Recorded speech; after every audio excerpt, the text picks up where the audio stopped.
तो मोहब्बत का मुझको पता दे, कहाँ है मेरे महबूब का घर तो बता दे।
हवा की ज्योति आँख सागर समान मीठ मुस्कान चमचम हिया लगे हीरा मोती जल कर लियो जाने कहवा रोत रह गई नी हमी हवा एक झलक दिखला दे तू बता दे बता दे बता दे रब्बा घर महबूब का तू बता दे।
लागे सारा जहान मोरा खातिर बिहान सब खत्म भइले अरमान पार करब हम सात समंदर चल जाइब हम आग के अंदर मोहनी मूरतिया मिला दे तू बता दे बता दे बता दे रब्बा घर महबूब का तू बता दे।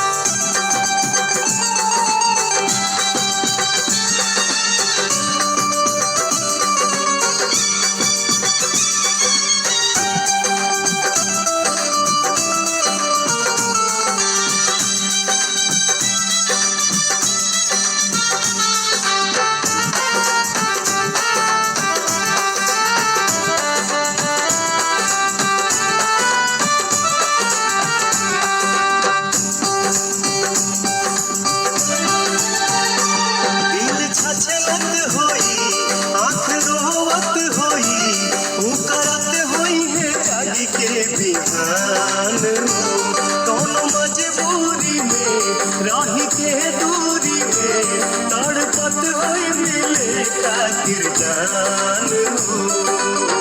आस मिले के टूट जाईता, दिल दुनिया मोर लूट जाईता, हमको भी ऊपर बुला ले। तू बता दे बता दे बता दे, रब्बा घर महबूब का तू बता दे।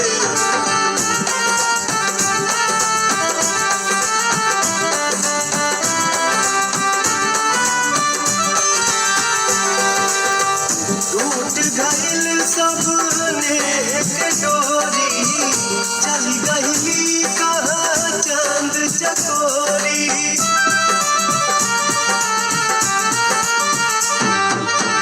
टूट गइल सपने के डोरी, चल गइली कहाँ चांद चकोरी।